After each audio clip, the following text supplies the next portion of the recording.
Live 95.1 presents Youth on the Rise. Youth on the Rise. A radio show by the youth for the youth. Join your hosts, Craige, Hardel, and Tania, Elias, as we shed light on pertinent topics at the cornerstone of our lives and our nation. Tune in to hear our guests every Monday night from 8 to 9 p.m. as we impart knowledge and guidance to our listeners. Don't forget, every Monday night from 8 to 9 p.m. on Live 95.1 FM. Youth on the Rise.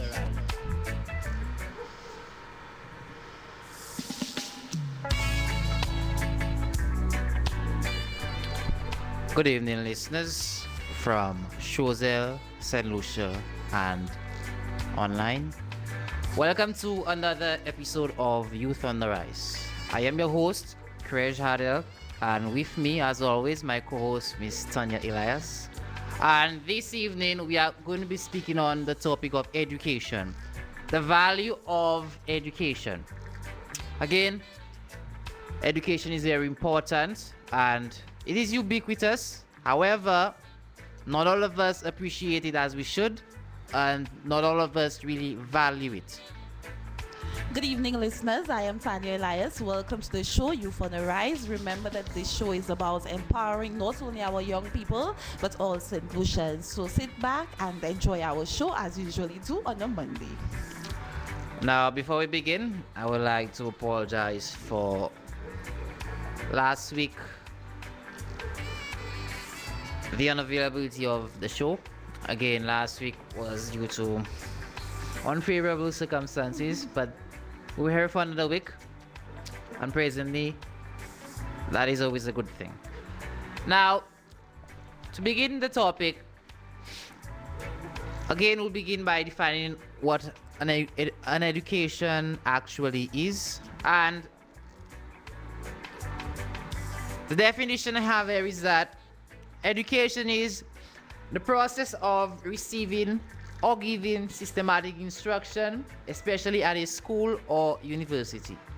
Again, I repeat, education, the process of receiving or giving systematic instruction, especially at a school or university. Now, again, when you look at this definition, we see instruction, systematic instruction. In other words, there is a structure to it. So we look at school or university, a body that provides the instruction, and there being an actual structure that the student goes through to complete whatever certification that student is pursuing. Mr. Elias? Yes, I agree with Mr. Hardel. Education is about receiving and giving information, and at the end of the day, making sense out of the information that you receive. And I think this evening we'll be looking at the importance of education, valuing education, and I think our setting is basically the school setting, because education, it can be in an informal setting, a formal setting, and we want to focus more on the ones that education that takes place in the schools, universities, and in that structured setting. That's the kind of education we'll be focusing on. Again, the topic is valuing. What is the importance of an education? We know that it's summertime and parents have to buy many books, and they tend to wonder why buy all these books. Our children go to school and they don't use these books, but today we'll tell you, don't give up hope. Education is actually very, very important, so to not only your students but all of us. And again, even to those who do not really attend formal schooling, again, an education is just as vital, because most of the time these people being done in school are faced with the pressures of everyday life, and it's essential that whatever is learned from school or whatever is learned thereafter is used and carried on for their betterment. Now, we are going to look at the importance of education to an individual. Okay, again, we go through school for a certain number of years. Again, some of my listeners obviously are still in school. However, we go to school certain number of years, primary, secondary, And many of us decide to pursue post-secondary education, tertiary, and thereafter, again, most of us go to school for, or in fact, all of us go to school for place in the job market. Okay, so we go to acquire skills that help us earn a living to make an income. Okay, again, that is not the only use of education, which I'm about to touch. However, if you ask anybody why do you go to school, is that so that they can get the skills to do a particular job of their liking. Now, the first reason why education would be important is that, again, I mentioned earning a living. It's keeping up in the technological world. Again, we live in a time where advances come really quickly. Again, we may have a device or a gadget that seems cool now, but 2 years down the line, kind of is obsolete, right? In other words, the pace at which new devices come on the market and the pace at which we need to readapt to new technologies is very, very quick. And that is why you find certain people struggling to adapt to it. And really and truly, an education really allows you to better understand the new technologies that you come across and use them. Again, a common example, again, most of us use social media and instant messaging. And also, you have things like the computer. Again, now, most of us can use computers. But there was a time where it was pretty new. And also, there was a time where even cell phones, not many people had cell phones. And now, it will baffle many to actually see how ubiquitous it is. It's all around. And if you don't know how to use one, most likely you may be a bit disadvantaged. Yes, I agree totally with what Mr. Hardel is saying. Basically, being educated helps you to keep up with the world. So, for example, you have many technological advances. You have the internet, and you have social media, and you have all these things. What you find is that someone who is educated is more receptive to these. So, I know there are some persons that we classified as being uneducated, quote unquote, and these persons, because they believe that they've not received that kind of formal education, when I went to school, I ended in standard 6 at the time. Some persons were in standard 6. I never went to university. I never went to secondary school. Who am I to actually get involved in the internet and try the internet? However, if you're educated, it actually serves as a ticket. Hey, I need to know what's happening around. And when the technology comes, it's like you're more receptive. You go with the flow. You're not afraid to, really tackle technology. So this is basically one of the advantages of being educated. This is one of the importance of having an education. Yes, well said. And while we're on the adaptations that many people have to make because of technology, another thing where an actual education equips us, it helps us to drop and overcome many of the superstitions that we hold. Again, most of us know of certain things that we hear or certain beliefs that I don't want to say older people say, but things that are practiced that have no grounding, it's not true, simply. Okay? And while I am not totally discounting the wisdom of older folk, but there are some things we all can agree have no merit in truth. And gaining an education allows us to drop these beliefs, gives us a means of knowing better, and also allows us to really think for ourselves and understand why that is not so, why it is wrong. Right? Yes, I think when we are educated, we are more logical. Okay, and I think a typical case when we look at superstition, I think most persons, I don't know whether you've heard of kokma.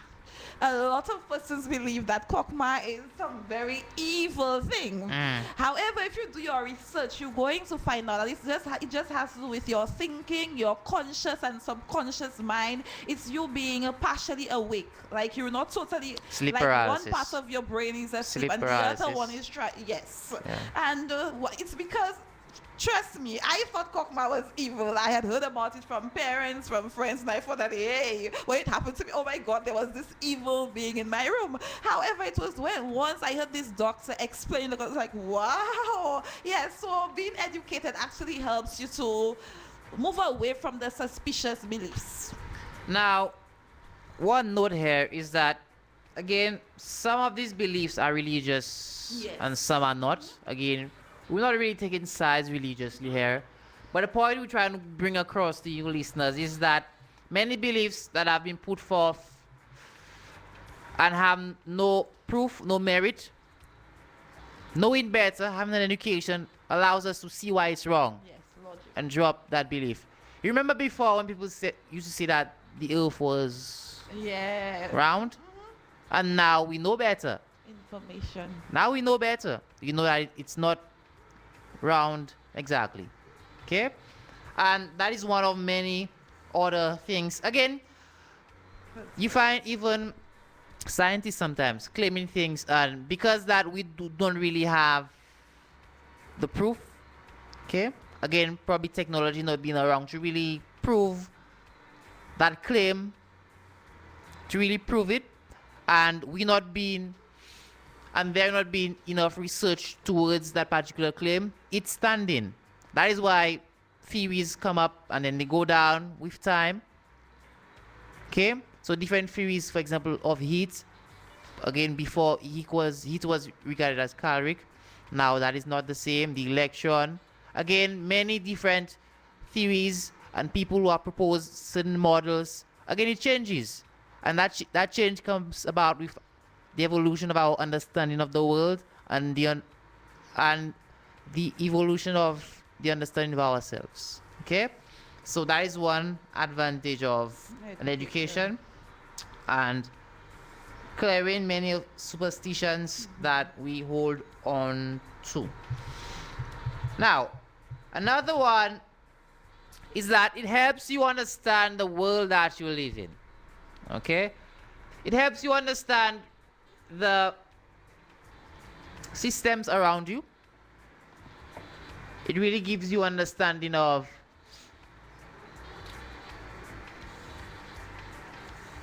what life, the different systems and organisms that are around you and how you are affected by it. Again, not to be too general, but you look at certain fields like biology and how it has contributed to the understanding of life around us. We look at things of fields like psychology, how we understand our minds, how we think. We look at fields like chemistry. Again, we get an understanding of the molecular structures and compounds around us. And if it were not for these fields, again, it just isn't limited to what I just mentioned. We really not have made the advancements and discoveries that we've made today. It is only because of these pieces of knowledge, which is constantly changing, that we have an idea or an understanding of the world around us. And not just the world around us. We look at space, space exploration, you look at machinery. Again, you can see we've come a long way. We've come a long way in really not just understanding the world around us, but molding it and making our lives easier. Now, the other one is with an education, you actually gain some time management skills. Because Mr. Elias, think of it. if it weren't for the deadlines, the exams, the assignments, I mean, many of us do not like it. I remember going to school. I mean, no one likes a tight deadline. However, these things really help you when you move on to the workplace. Again, the pressure of it all, if you are not exposed to that pressure, when it is required, for example, in the workplace, you won't have the urgency. Okay? So if you were to complete a project on time, learn something in a very short period of time, get to work earlier than normal. So the pressure of school, the deadlines, the tests, it really translates to handling pressure situations at work. I may not be a job. It could be being part of an organization. Okay? And the tasks that you have in there, it really helps you, it really develops your ability to work under pressure. And yes, that is an indirect benefit, some might argue. However, it's still a valid one. What are your thoughts? Yes, that is what is interesting about that structure that we look forward to. It teaches you how to manage your time, of course. If you look at a child, I know a lot of parents, not only the children that you send out there, as a parent, it teaches you to manage your time because, you know, I need to get my child out of the house for 8 o'clock because if I don't, that bus will leave the child. I will have to find another alternative for my child. My child will have to find another bus to take him or her to school. So, yes, it allows for some structure, but we must be very careful. It's not only education that allows for that kind of structure. I agree. Because we have some toddlers, and I don't know, some parents do some excellent job with them, and they know what time to come for lunch and what time to do certain things. But however, this is really, I agree, this is one of the advantages of having an education. And not just having an education, but going through formal schooling. Yes. Again, it teaches you to be disciplined. Again, really just having to be accountable to a certain date, especially when we take courses, the deadlines, submissions. Sometimes it gets uncomfortable. You all can argue that. But these, yeah, sometimes people just drop out. But really and truly, it's these moments that actually cement the discipline. Again, tough times at work. Again, it's actually these moments that really ingrain you with what it takes to really follow through. Again, out of school, sometimes the pressures of life, having to juggle more than one thing at a time, life can get pretty tough. And without discipline, without accountability, without the ability to really push things through in a not so favorable environment, it really helps. It really helps. Again, we all are not blessed with a set of circumstances where life is easy, and sometimes you really have to make big sacrifices. And while I would argue that that is not a condition of education itself, however, having, or rather following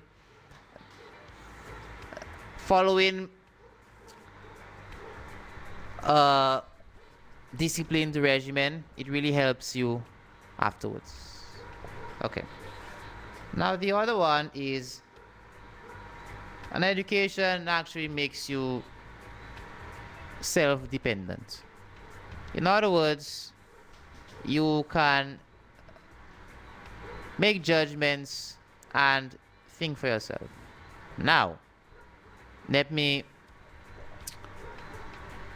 refute my words. Now, while I say that, yes, again, we teachers always argue that we try to instill critical thinking skills in our students, but we know that that is not always the case. That's not how it always turns out. When a child goes to school, again, as the difficulty of the material the student encounters increases, the child's critical thinking skills is expected to increase. Again, you look at the different levels here at secondary school from Form 1 to 5. Again, there is a difference in the difficulty of the material. Hence, that child should have developed a broader ability to reason, to think for themselves, to solve problems as they move through their secondary schooling. And again, when we go through school, and again, I will tackle formal schooling and those who actually don't go through that cycle, because arguably we have people who are self-learners, we have the people who didn't go through the formal schooling system, and that doesn't mean they're not educated. We have these people as well. And as one goes through the formal schooling cycle, it's expected that their ability to reason will develop. And again, that is mirrored through the different exams that they get. Again, that is why the exams are there in the first place, to really test them and to ensure that they're at the level that they are supposed to be. Yes, education, yes, I agree totally with you, Mr. Hardel. Education actually helps us to be self-independent. And it does that two ways, financially and your critical skills. When I say that, when you read a lot, and not only about reading and communicating and getting to know what's happening in your environment, what happens is that you become wiser. And if you are wiser, it means that you're also able to make better decisions. So that is one way that education actually helps you to be more independent. Secondly, education helps you to be financially independent. You out there, you've gone through college, you have a degree, you have your master's degree as well, you have a bachelor's degree, you have your master's degree, you have your PhD. Obviously, it means that if you get a job, your salary will be higher or better than somebody who has only primary education. So that is another way. Financially, it helps you to be very, very independent. Yes, and also attaining credentials also increases the prestige of the individual. Again, more respect from others. Again, I mean, you feel better about yourself. Um, also, I think I need to touch on the part. That respect part is very, very, very, very, very, very important. I'm thinking those persons, not the elderly, but they're older than we are. And if you remember the day of when I think our grandparents, great grandparents, they could not really read. And it was the post lady. I remember there's this lady at Lafarge. She would be the one who actually read to them. And as a result, they had such respect for that lady because that lady had the ability to read and to write, and all their mails, this lady would actually read it to them. So that level of, yes, you get a lot of respect. Because I can tell you, I can assure you that a doctor, somebody who has doctor written in front of his name, is actually more respected than the person who has the mister. If you go to a forum and there's this discussion and that person receives more respect. So yes, I'm not saying this is the only way to develop your respect, but I'm saying your education can actually get you up there when it comes to persons respecting you. agreed. Okay, it's not the only way to earn a sense of respect. And I will comment further on. Again, I mentioned self-education.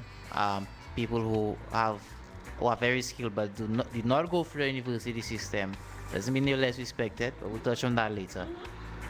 But the last point I want to touch on is that education fosters the progression of our society. Again, we've spoken about the technological advancement. Again, now the other thing we need to touch on is skilled labor force. Okay, so education really increases the value of our human resources, of our potential, and when you look at it in the context of a country, it really increases the skills of the people. Again, also a more skilled labor force would bolster the economy because we'll have to less depend on external sources to really manage our projects for us. Again, our dependence on experts from outside the country will be less because you have a lot more homegrown talent, a lot more able people within the country. It will cost the government a lot less, and also you ensure that the money stays within the country, because most of the times people complain that there are lack of jobs, but that's not always the case. There are a lack of there's a lack of qualified people, and the jobs that are available at times is not those that many people are qualified for. Again, there are exceptions to this. However, there are still vacant jobs out there, and the only reason it's not filled is because there are not people who are qualified to do them. So again, having a more skilled labor force would really cut that problem down. We don't necessarily eliminate it, but because that will help reduce the number of unfilled spots that require qualified people, and also it would really help the nation progress in that we can achieve more. We'll have a lot more expertise on hand, and our ability to compete as a nation also in areas like sports would actually increase.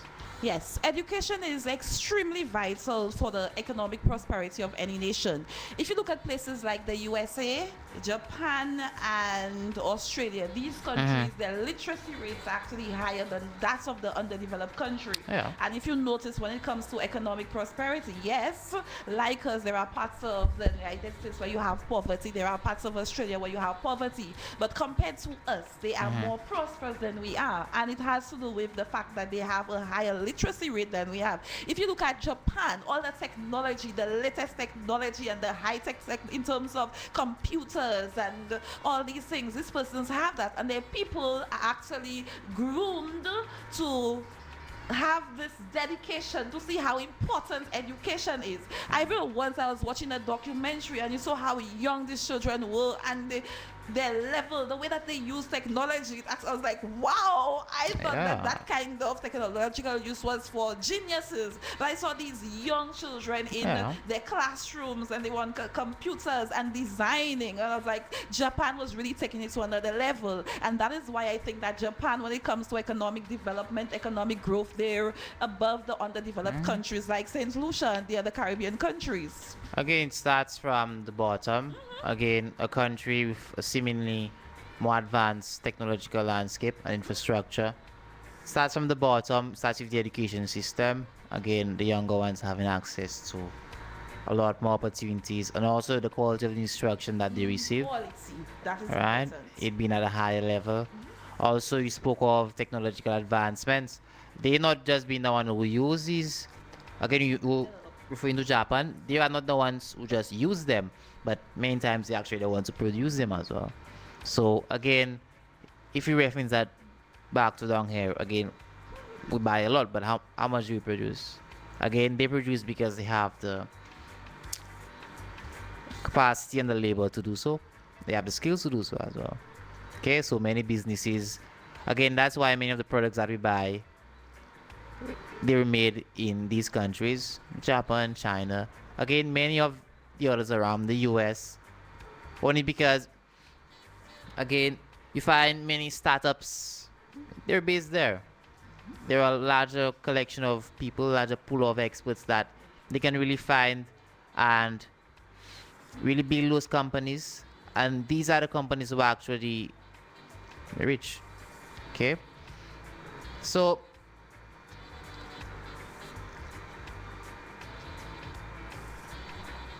I have a question for you, Miss Elias. And before I ask, again, listeners, I would say that the phone lines are open. Again, if you like to call us or message us via WhatsApp, again, the number is 714-5574. Right, the number is 714-5574. Again, please feel free to join our discussion and make your point heard.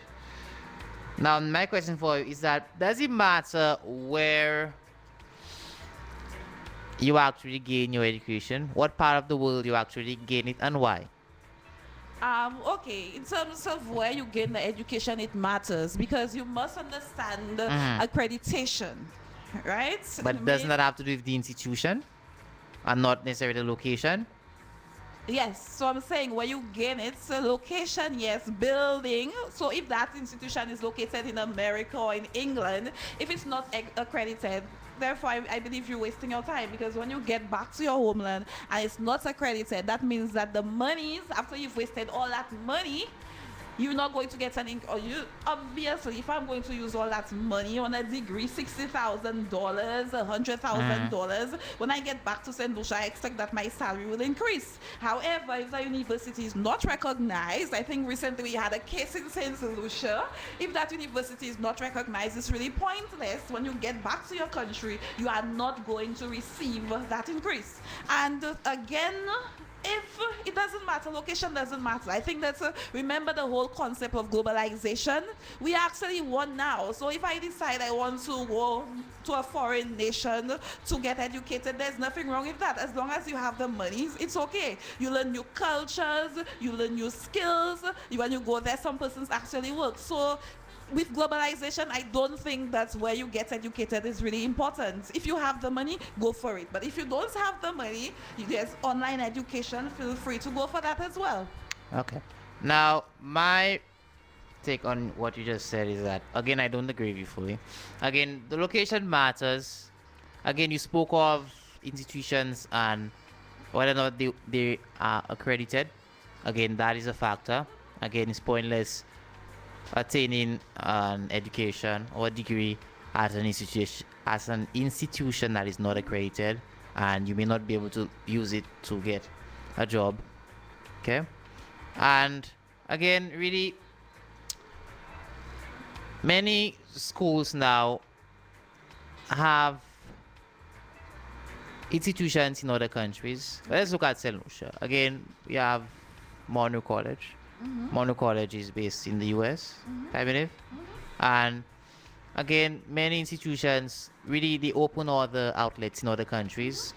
So rather, the location isn't a big It's as not. big as a perm as it used to be. However, which one would you value more? A degree from Harvard or a degree from another school? What other school are you referring to, Mr. Hardel? Cambridge. Yes, we know that Harvard is Or rather, big time or rather a less university. known institution. Personally, if I could afford to go to Harvard, I mean, there's this status and reputation and everything associated All right, with that is what I'm, Harvard. I'm I getting believe to. that some persons would actually want to go to Harvard. Again, I am not. However, it is very expensive to Uh-huh. go to Harvard, and it's very. I think they Yeah, have. it's harder to get in. It's harder to yes, get it's in. very, very The difficult to standard get is in very as high. well. So if I could, I would. But then Now, there are other what I'm trying to get, institutions. what I'm trying to get to is that, again, one, some other institutions attending these institutions alone will make you look favorable in the eyes of employers, Mhm.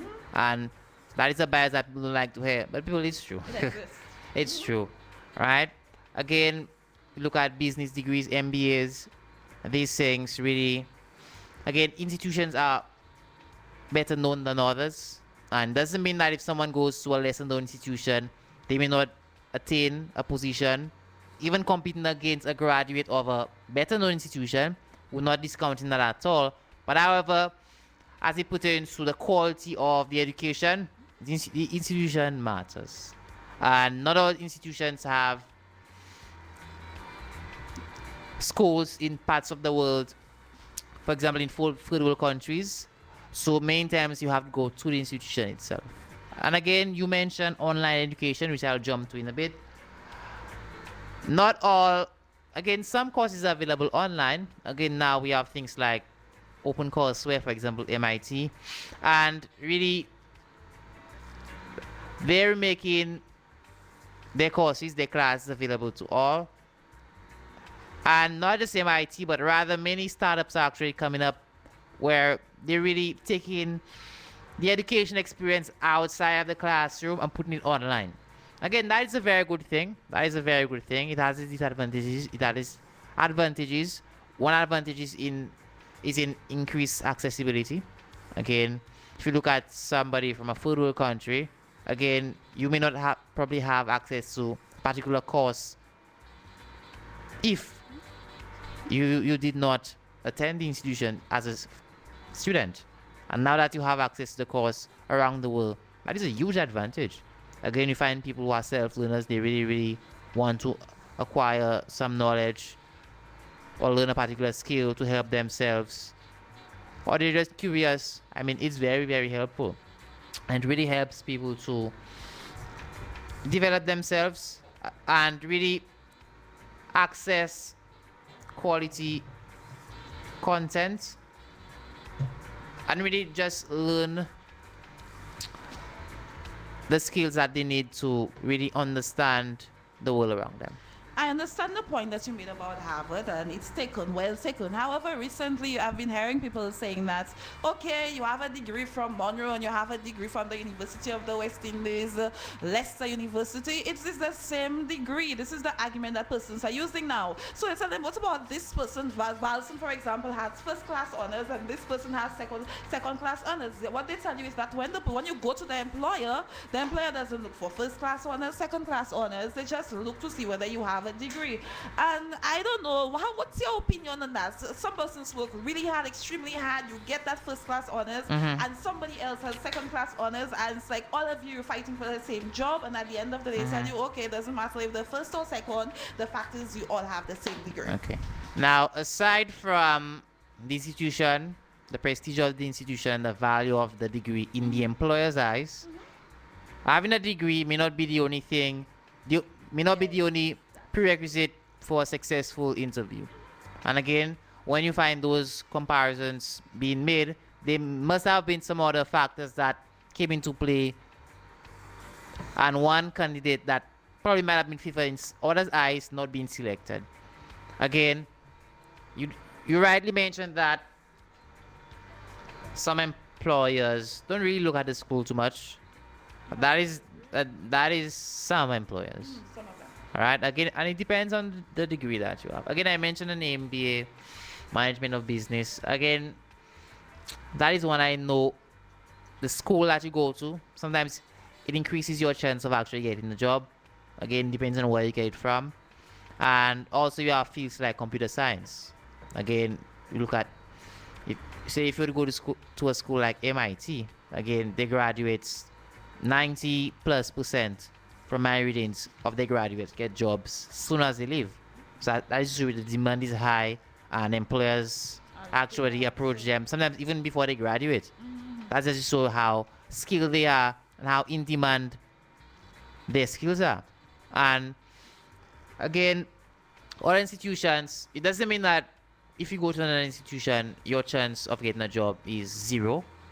What it means is that you really just have to really apply yourself.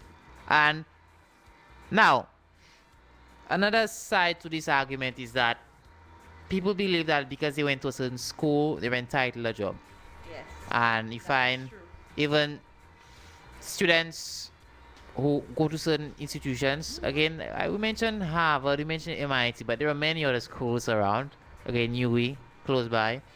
And it's not necessarily the school that you go to. Again, a bit nuanced there, but there's a flip side to the argument. It has to be taken in context. Again, it doesn't mean that the fact that you went to X or Y school, you're entitled a job. Again, if you don't apply the skills that you learned, if somebody else, an applicant, say, is more well-rounded than you are, is more suited for the job than you are, they may end up getting the job. I mean, sometimes it's not always as simple as it appears to be. Sometimes you find people getting jobs in front of others and you wonder why. And sometimes people are quick to jump on the employer's backs. They're biased, they're this, they're that. But when you really think of it, it's not always the case. It's who's best suited to fill the role, fill the position. Most of the time. Again, I'm not saying that there are no times where emotions don't come in the way. However, but most of the times, it's not always a straightforward process. Now, the other thing I want to mention, or rather spend some time on, is the importance of certain aspects of schooling. For example, we look at preschool, we look at primary, we look at secondary, and we look at tertiary. Now we have a WhatsApp message coming in. I disagree the institution matters. The class rank does not matter for jobs. Depending on the major, grades do matter. Sometimes practicums are involved. But when it comes to interviews and filling out a position, comes down to efficiency, character, and how able to apply the knowledge to benefit the company. Similar to what I mentioned a Thank while you, ago. listeners, so much for your contribution. We appreciate that kind of contribution. Very much And, appreciated. yes, Mr. Hardel, go ahead. You were saying Again, something. that goes in line with what I just said. Again, when I was countering my argument, supposedly, and saying that, yes, the prestige of the institution that you may have gone to matters somewhat, but rather how you applied the degree, the knowledge that you learned, the skills that you learned, or how useful you be to the company or potential employer sometimes takes precedence. And really and truly, that may actually be the deciding factor as to whether or not someone accepted to whether someone is accepted for a position, a rank, or a post or not. Yes, I agree totally with what this caller is saying, the interviews and all these things. Recently, I heard, I was listening to a news item and I heard the fact that the business places are calling for soft skills to be taught at the secondary school level, because they're saying when the children come in, yes, they have the concepts. However, they They don't lack know about practical. team building and how to communicate. And they're saying that should be featured in the curriculum. And I think this is what the caller is saying here, that interview. So shouldn't that interview aspect actually be part of the whole education? So if it's taught well, then at the interview, would there really be the need If for what you is taught to- well, if what is taught well, Children are being taught that, hey, so for example, your SBs, I know in SS is there, you having an interview. This is what you're supposed to do when you answer. Oh, you mean how to These take are the an interview, questions how that you're to supposed conduct an- ask. okay. So they're saying that this should be introduced at the secondary school because the employers have realized the children, yes, they come with their ones and twos. However, when it comes to communicating and knowing how to sit and knowing how to address the interviewer, they lack these skills. So I'm saying, shouldn't that part, the interviewing part, be taught to be part of the whole education process? I agree. I believe, again, most people, they're confident among their friends, or in a professional setting, they're not that confident. And yes, it's something that's lacking among secondary school students, I must say. Even tertiary students, but Yes, adults. a lot less likely. It happens to everybody. But rather, it should be something that they should be better at taken, right? How to be more relaxed in an interview, get your point across, sell yourself, sell your skills, be assertive, answer questions that may come up. Yeah, it is a valuable, All skills. it's a valuable facet of one's learning. Now, what I will focus on is when you look at tertiary education, again, post-secondary, after secondary. Preschool, you said as well. You mentioned the preschool, yes. Yes, I was going over the benefits. Now, before I come to what I'm about to say, again, I digress a little. Again, when you look at preschool, now some people question the importance of preschool, the importance of a child going to preschool. You find some parents not sending the children. Yes, some parents not sending the children because they don't think it's important. And to be fair, some parents not sending the children because they cannot afford to do so. But there are people who question the importance of preschool. And listeners, I like to make clear that it is important. Okay, it's important because it improves the child's social skills. Again, when they're that young, they need that time to really bond with others and play with others. Yes, they read at home, but rather do it and learn something at the same time. Again, the basics of numeracy, for example, the counting, even the little ABCs. Again, you find these skills being picked up. Again, the counting not necessarily at preschool, but rather They get the building blocks as to what is required so that they can actually begin learning formally. Again, preschool, again, students play a lot. That's a good thing. Again, parents think that the students have to be stringent and academic and not play a lot. But that stage is actually really important to help them to settle into the schooling environment. Again, I mean, I'm a teacher myself, and I have seen, I've been exposed to the students, and I've seen how it has helped them. So I can speak firsthand, and it really helps them settle so that they can really begin to learn, especially in the classroom. Normally, when they come, they're a little unsettled. They like to move around a lot. Some of them, something as simple as sitting in a class for a few minutes. Some of them, you haven't really picked that up. So you find those who skipped preschool, they have a hard time. Again, there are exceptions, but rather it takes a little longer to get them to settle. What are your Yes, thoughts? Mr. Hardel, I love this part of the whole discussion. There is a preschool that has as its motto, sensible play will make our day, and I love this motto. And basically, preschool parents should be about a sensible play.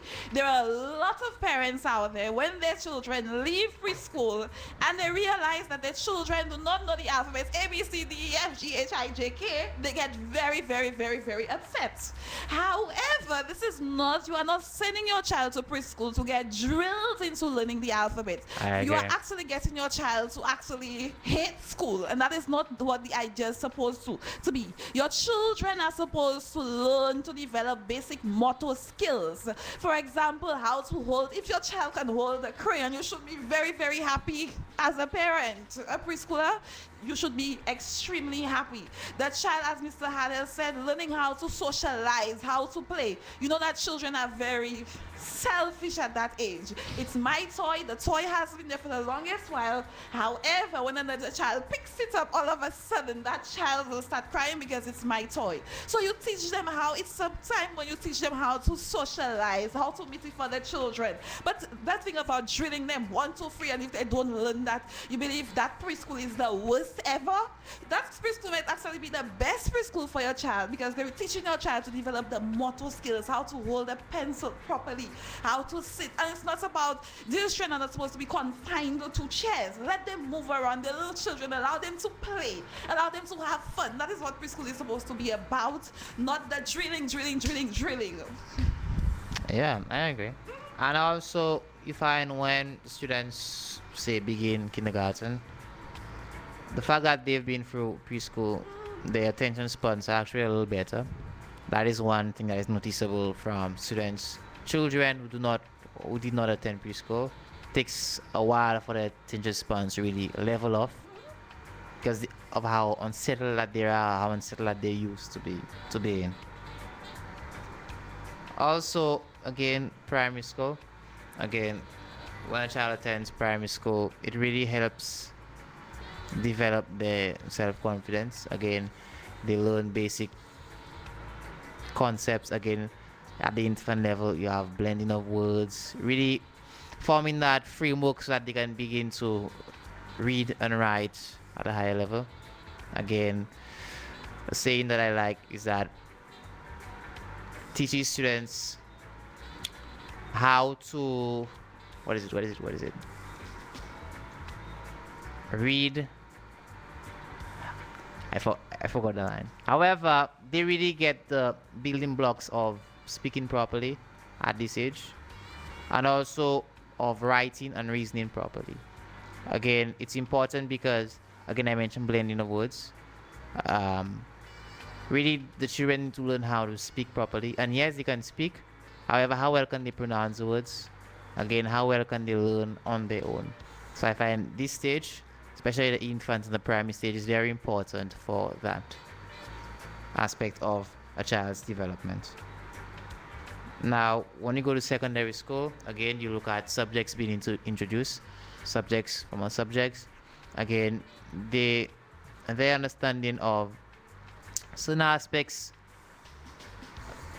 of life getting a bit broader. Again, they picking up knowledge in specific subject areas now. and they really begin to get an idea of what they want to do, what they want to pursue when they leave, and what career path they want to take. Also, throughout that stage, their reasoning skills are developed as well, and that is reflected in the difficulty of the material that they encounter. Now,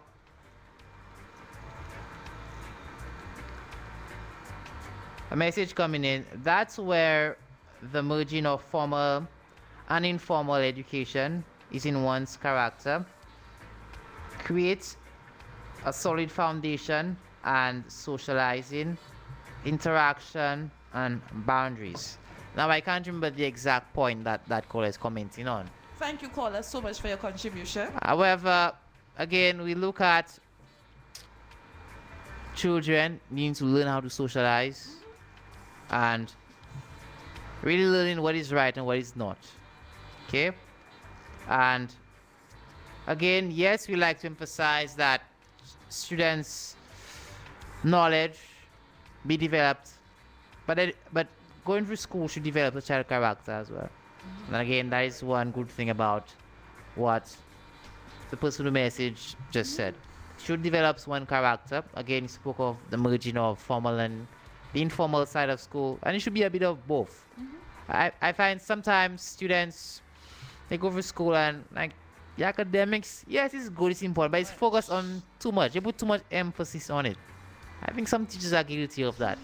And it's not just their fault. I'm not hitting at teachers too much. Sometimes it's the real structure of the curriculum needs to be changed a bit to incorporate a bit to really cater for the holistic development of the child. And rather, not just the holistic development, but providing opportunities and chances for children who have certain interests and want to explore those interests. Again, certain sports that they like to do. You have things like certain art forms they want to pursue. Really give them a chance to express themselves and really find what they're interested in and passionate about, aside from the academic side of learning. Now, Mr. Elias, my question for you, as we move on from primary, okay, we started preschool, primary, secondary, I move on to tertiary, is college education. And some people argue that because of the high prices of college and the fact that the job market isn't always receptive to the graduates, that the expense is not worth it. What is your take on that? Okay, college, I don't think, what's our equivalent of college down here? That college is referring to would I'm referring to college education, university. Okay, University education. I think let's take it from A level. Let's start from the A level and then we'll just jump to the A level. Although I believe that A level is the form 6.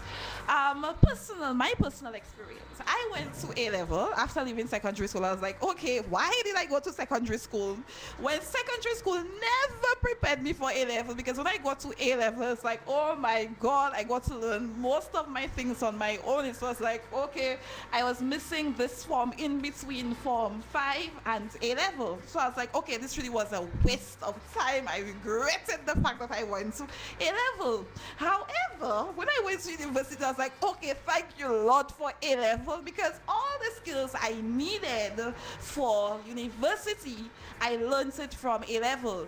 I remember there was this Tobagonian, and this lady, she struggled and she struggled. She said, Lord, I wish I'd gone to A level after I'd explained my experiences to her. So we might say that it depends on your objective.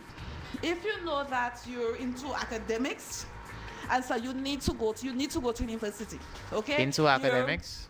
Your academics, for example, the humanities and those reading subjects and stuff, and you know you want to get to that higher level, I personally believe that you need to go to college. It's going to give you skills to prepare you for that other stage. That's my personal views. All right. Now, whether or not the expense is worth it is independent of the value of the degree itself. Again, yes, it prepares you and equips you with skills for the job market. However, what many people look at is that even if you complete the degree, the program, and you graduate, there's no work for you. You should be searching. I believe that to me, a lot of us, we're so quick to say there is no work. But I'm saying, And why is it that some persons are able to get the jobs and others aren't? It's yes, about you pushing I yourself. agree that there are jobs that are available to those who really, really don't give up. However, Mr. Elias, you have to look at the statistics, and really and truly, a lot of people who graduate don't get jobs. And while I don't have any statistics to present right now, that is common everywhere. Again, whether or not, for me, it depends. It depends.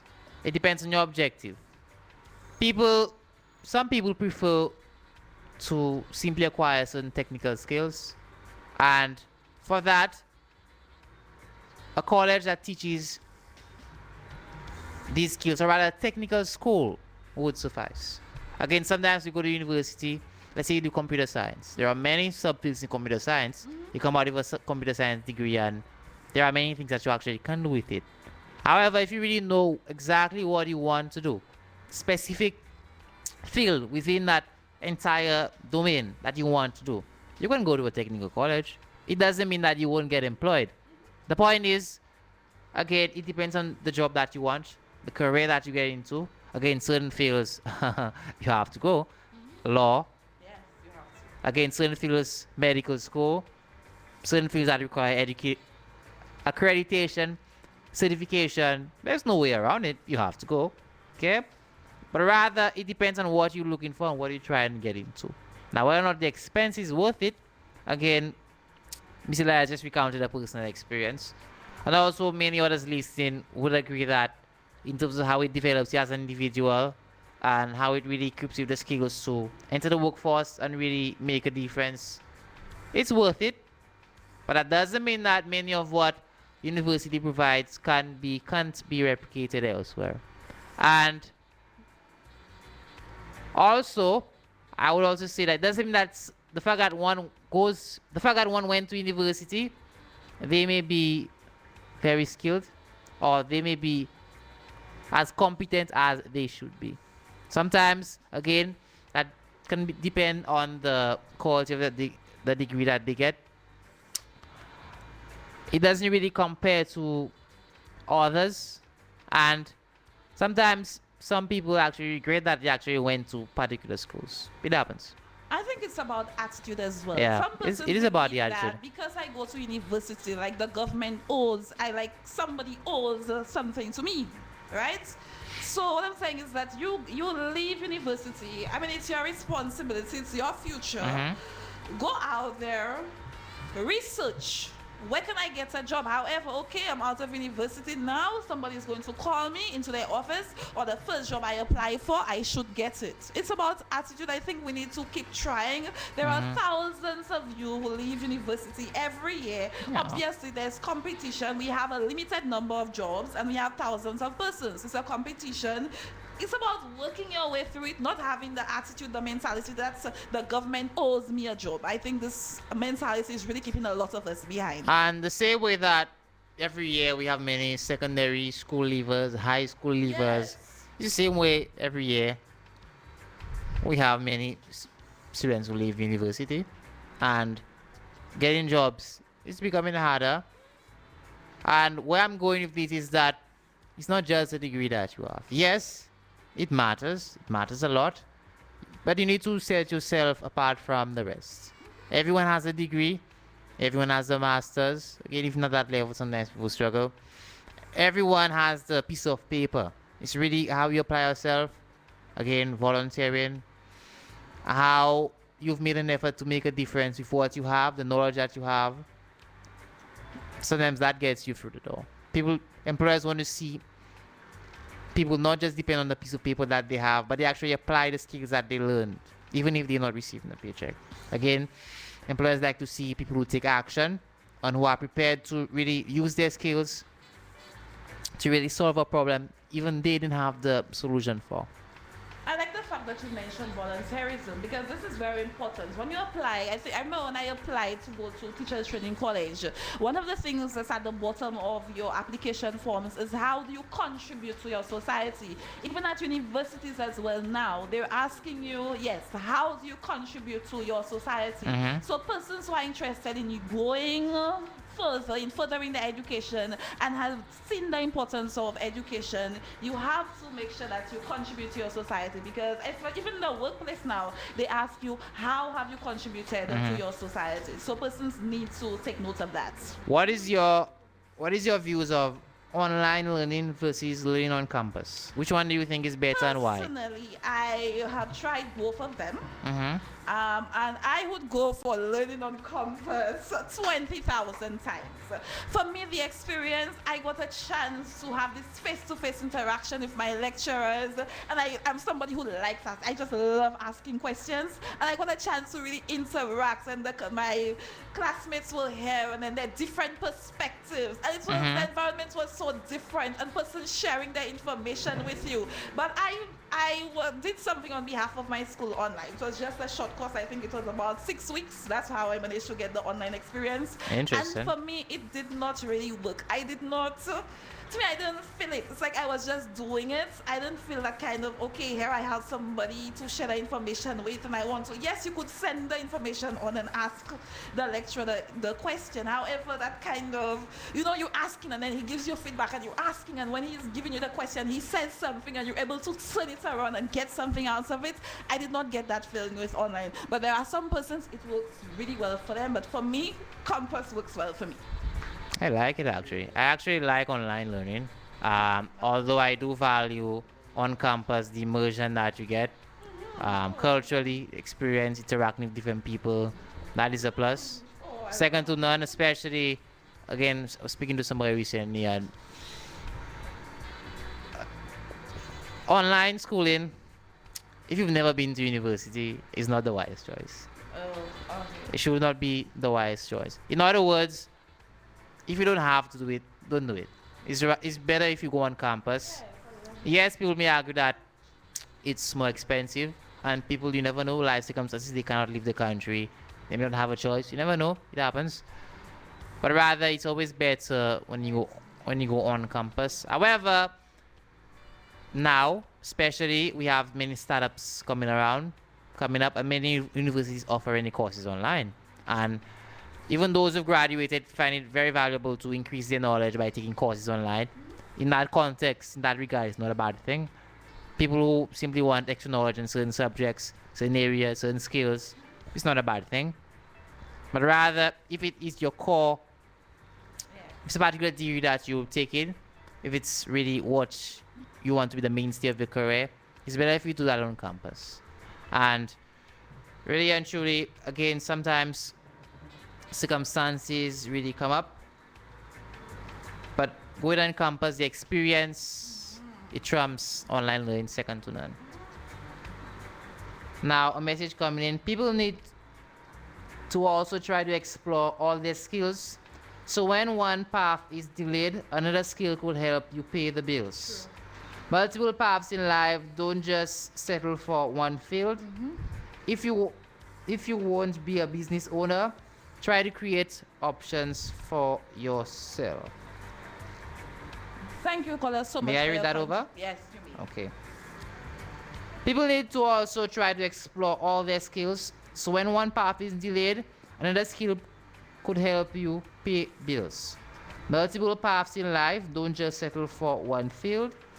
If you won't be a business owner, try to create options for yourself.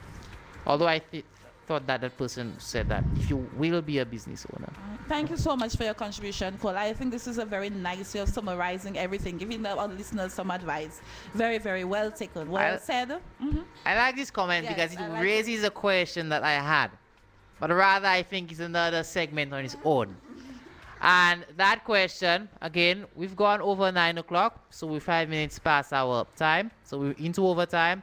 And that question is the value of qualifications versus skills. Which one is more valuable? And it's not as simple as you think. I believe. Now, the person who messaged Well, I know it's interesting. The person who messaged spoke of needing to have both.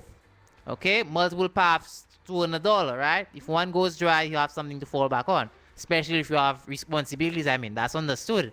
You don't want to be in a situation where you have a lot of responsibilities and you broke, if you know what I mean. And yes, that is valuable. That's very valuable. Even people who have gone for university, I mean, they themselves make an effort to get extra skills where they can eat. They can increase the amount of money that they bring in. They can explore hobbies and pathways that they've always wanted to take, just earn more money. Again, that is a very viable option. And yes, by all means, if it's possible, you should explore that. Again, whether or not it diminishes your current job, that again is debatable. However, it's just about expanding how much income you can bring in and how much you can really influence others. How Yeah. much you can be of service. Personally, like Mr. Lawson, I believe that skills are more important. So qualifications, I think recently I was having this conversation with a gentleman, and he was giving the case of this lady who actually assessed somebody. Yes, the person is qualified. However, when the person got to the actual environment, that person was not able to use the skills that had already been taught to her. So I'm saying, personally, I believe yes, some persons are just qualified because they're good, they're very good at reading and regurgitating. But it's a matter of learning. Yes, I have learned the skills, but can I really apply? I think the books allows us, they teach us certain skills. It's about the theoretical aspect of it, but it's about application. I believe it's more important to have the skills. You'll be able to make a greater contribution to your society, to your community. Yeah. Again, I believe they both are. But skills is quite important. That is why people who do not say go through the university system, that doesn't mean that they're lost, you know. Again, when I mention technical colleges, it's really where you get a chance to learn skills. Skills that can earn you a living. You find fields, for example, auto mechanics, um, cake making, pastry making, making of items. Yeah, these are skills, right? These are skills. And really and truly, these things are valuable and they're needed. And people who have those skills, again, it's not limited to those I just mentioned, but they do find work. And it is just as valuable in society as a qualification. Because like I mentioned before, people come out with qualifications and they cannot find work. Some people ask you, what's the point? That argument has come up. And really and truly, it's a combination of both, as the person mentioned. If one option doesn't work, you have another one to fall back on, or if you have both, it's still better. Still better. Now, finally, the last thing that I want to touch on before I wrap up is that formal education versus self-education. Again, we have few people who go through life and really they don't go through the formal schooling process. Again, whether or not they're homeschooled or they have their reservations about it. And arguably, people argue that schools kill creativity. Yes. That argument has been brought up. And I would like your take as to which one is better. Now, obviously, we know that formal schooling has advantages. But there are plenty of people out there who are actually self-learners. Or you call them what is it? Help me the pronunciation. People who learn on their own. Okay? And again, you have many professionals who actually have gotten their skills by learning on their own, taking courses independently, and really forming the knowledge without an institution. Again, it's not always advisable. I don't always advise it. Because now the avenues for educating yourself is more abundant. It's not like before that there are very few opportunities to learn. Very few institutions offer certain courses. Now we have courses online. That's another option as well. Okay? So while it's the exception and it does happen, yes, you try to learn independently. It's advisable that you go through at least some formal schooling because of its numerous benefits. Wow, the time flew by. Um, it has been a very interesting segment. Again, listeners, we have come to the end of our show. Again, before I wrap up, Miss Elias, any last words? Okay, I know a lot of parents now, they might be wondering what really is the importance of an education. And I think that this evening we've tried our best to give you some reasons why you need to focus on your child's education, if not your education. I think it was Sir Arthur Lewis who said that education was actually the key to getting persons out of poverty. And if you look at it, that's where I think everybody wants the best, what's best for their children. So I think really education is the key out of poverty. So do whatever you can to give yourself and your children, your families, your relatives the best education that you can give to them. I will put it this way. Education at all levels is important. And what an education should be doing, it should allow somebody to really find their passion and tap into what really moves them. You need to go through school, or rather, it'll be beneficial if you go to school and you find that opportunity to discover the thing that you love doing. If there's one thing that school really, apart from socialization and developing your character, you should make an effort to get in touch with your passion. And schooling at all levels has its benefits, and education outside of a schooling environment has its many benefits, especially in everyday life. Okay? And Nelson Mandela says that education is the most powerful weapon which you can use to change the world. Also, Martin Luther King says that the function of education is to teach one to think intensively and to think critically. Intelligence plus character, that is the goal of true education. Again, listeners, you've just listened to another episode of Youth on the Rise. Again, stay tuned for next week's episode. It has been a very good one, and I must say now it's beginning to get even better. And really and truly, we're just getting started. There is lots more in store for your listeners. This has been another episode of Youth on the Rise. I urge everybody to have an enjoyable summer. I am your host, Craige. See you next week. Good evening and goodbye.